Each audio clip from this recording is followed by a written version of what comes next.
3 years ago, I came out as trans. That's 1,095 days of living as a boy. In middle school, I would spend hours looking at transition videos in awe of how amazing they looked and how much they changed and how happy they were. I could easily form this into the narrative of a miserable boy trapped in a girl's body who finally came out and got to be the man he always was and is now super happy. But I'm not going to do that. Because being trans isn't about getting from point A to point B. I didn't just go from this to this. So let's start from the beginning. That alien-looking baby is me. I was born in 1998 on Long Island, and no, it's not a very accepting place. I'm the youngest of 3 boys, so for the most part, gender roles were not completely shoved down my throat. All I can remember is that when I turned 5, I told my mom that I was a boy, and she was like, nah. So I attempted to adapt the role of a girl for 11 more years. As I got older, kids began to divide based on gender roles. As all the girls started putting on makeup, I was still wearing athletic shorts and Super Mario shirts. It didn't take long for people to start assuming that I was a lesbian, and that's when I began dating tons and tons of guys and started looking really awkward all the time. I began drifting further away from myself than I'd ever been. And in high school, I continued to do this, and I was very uncomfortable. That's until I met the person who's my best friend to this day. I was able to be more myself around her, so my journey of self-discovery began. I began to become more uncomfortable with the gender that I was living as. And when I couldn't take it anymore, I told my mom that I wanted to get a feminine pixie cut and wear cute girl clothes with it, which I totally didn't, and I chopped off all my hair. A few weeks later, after thinking about it nonstop, I came out as trans and said my new name was Eli. The reaction for the most part was not positive. I lost friends and family and had problems with teachers and classmates. All I kept thinking about was going on testosterone. I don't feel like I'm the person that I am on the inside, on the outside. I'm hoping to be going on it at least maybe before prom, so I don't look like a 12-year-old boy. It's condemning. I'm not condemning you. I don't believe in your lifestyle, but I don't condemn you. When I thought that my mom was coming around with the whole letting me go on testosterone earlier thing, she wasn't, which means almost another year of feeling shitty. It makes me just want to give up. So hopefully a year from now, I will have a deep voice, top surgery. My dysphoria has already been killing me in every aspect of my life. I just feel like I'm never gonna be happy. Everything I try to do to make me like myself more doesn't do anything. For me personally, I know that I'm never going to 100% be the person that I want to be. Why can't I look like that person? Why can't I look like that person? Like, what's so different? After graduation, because of my eating disorder, I got really sick and totally gave up on hormones.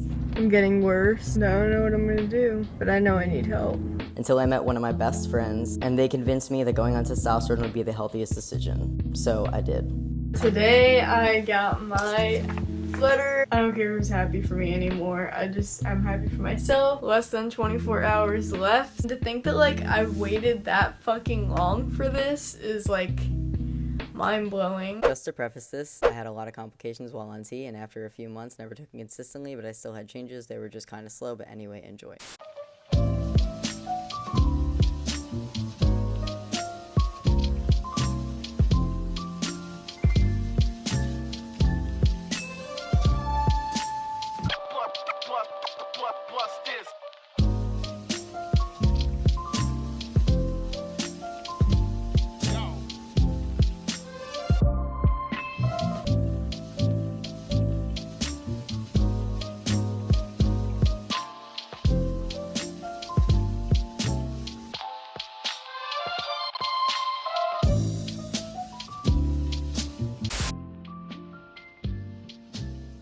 So I'm about to drive to Massachusetts. It doesn't feel real.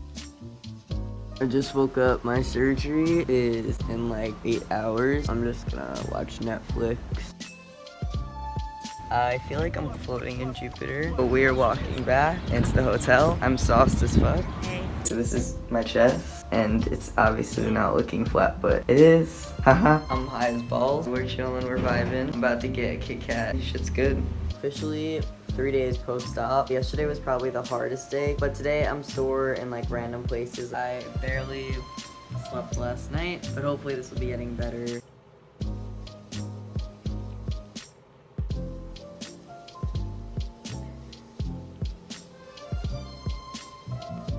So I am 1 week post-op, and I have never felt the happiness that I felt when I I saw this, I cried a lot.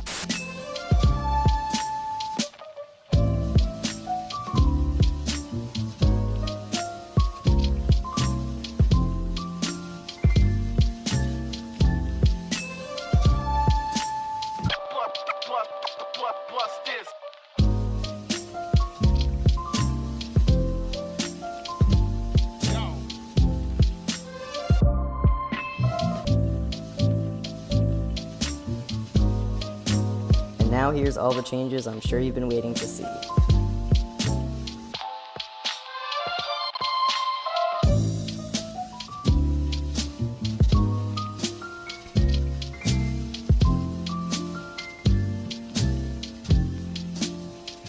This is my leg 1 week on T. This is my voice 1 month on T.